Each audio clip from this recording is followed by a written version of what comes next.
Alright, what we're going to do now is go ahead and make up the connecting rods to the cam ring. Mondo is going to insert a 7/8 inch Allen, and he's going to turn clockwise. You'll notice that Mondo is going to do a star pattern. He'll work on this one, then this one, and do 180-degree opposition until he gets them all initially started and threaded. The reason for this is we don't want to take a chance on caulking the cam ring.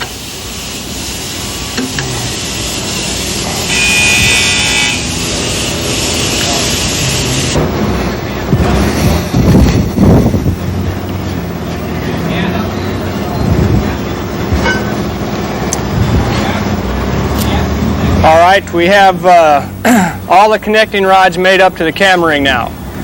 And as you can see on this one, all we needed for torque was 1 man and about a 5-foot snipe. Under no circumstances, use an impact wrench on either the piston or the connecting rod. We just don't need it, and that spinning will tear the O-rings apart. I have our grease fittings, stuck them in a little lube. We'll get these made up. Some of the older model H4s had the grease fitting in 1 or 2 of the cylinder heads themselves. If that applies to the one that you may be working on, make sure you put that appropriate cylinder head in the same place it came out of, otherwise we will not have a grease path.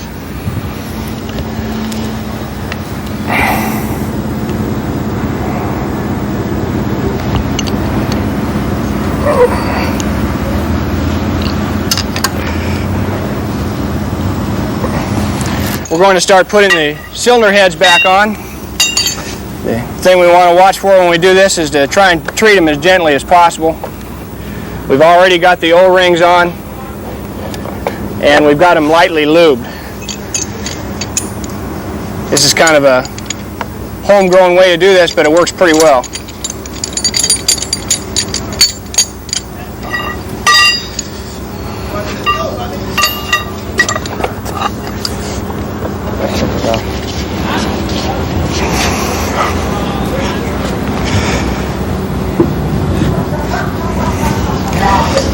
Up, keep it going.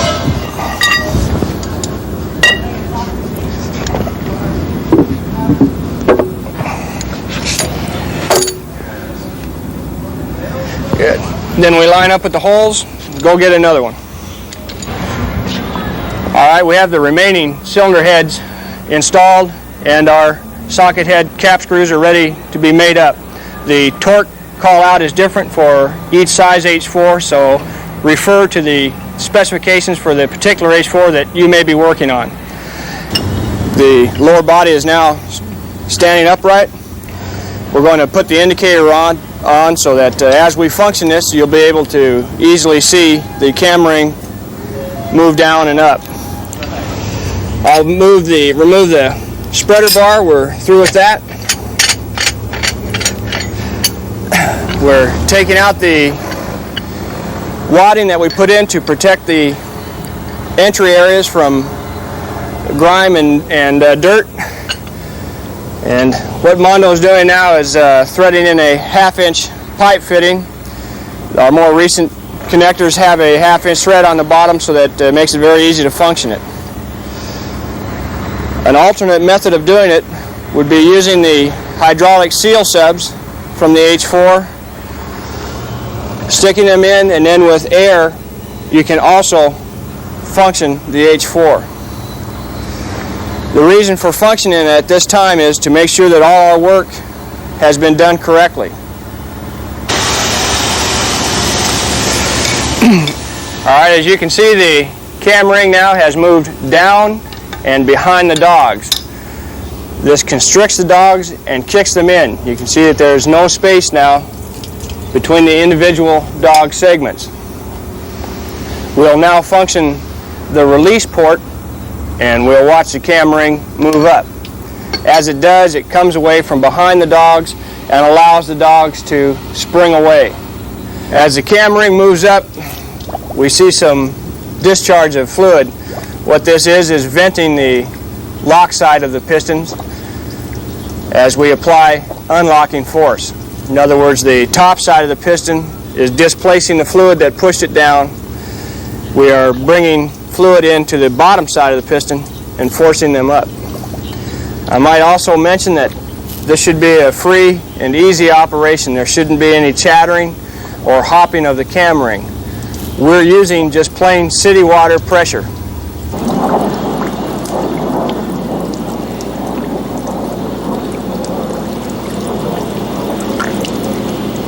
Alright, the cam ring is now up even, showing that it's fully retracted. The dogs have relaxed away from the center, and we now have gaps between the dog segments. This allows them to open up to enough of a degree to clear the wellhead. What we're going to do now is go ahead and function the remainder of our hydraulic ports just to make sure everything's all right, and then prepare to put on the upper body.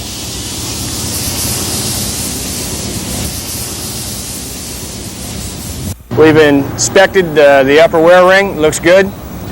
We've greased the top of our dogs here where it comes in contact with the wear ring.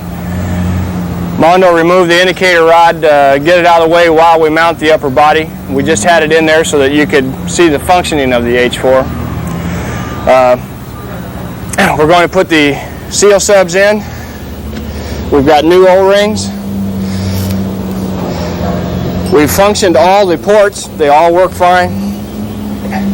And we'll come over and put the upper body on. As we do this, we want to be very sure to line up all of our paint marks so that everything lines up together.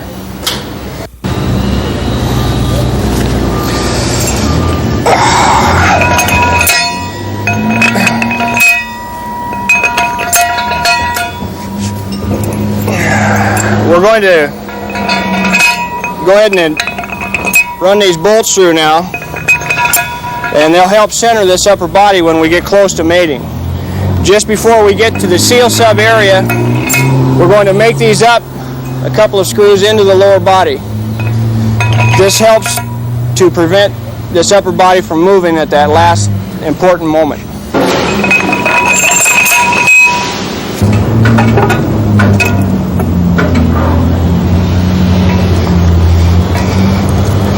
Okay, we'll come down very carefully and mount it.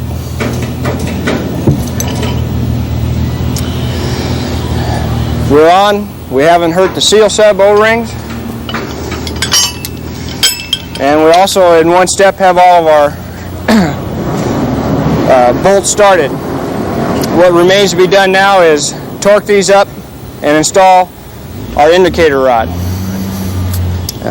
The rod has also a rod retaining plate, a Teflon bushing that the rod rides in, and a couple of set screws.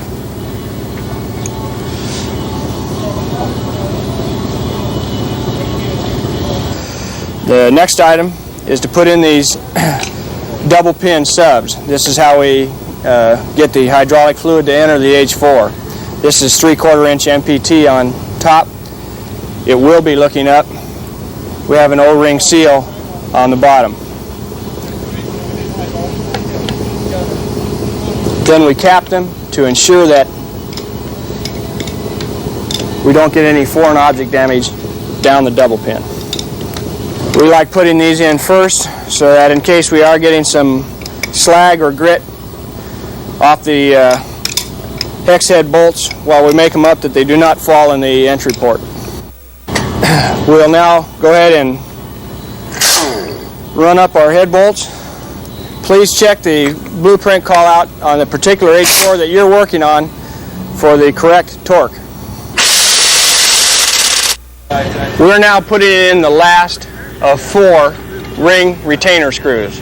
These screws hold the VX or AX ring in place in the H4. We have a spiral lock ring on the outside to trap these retaining screws in position. With the completion of this, the H4 is now entirely assembled.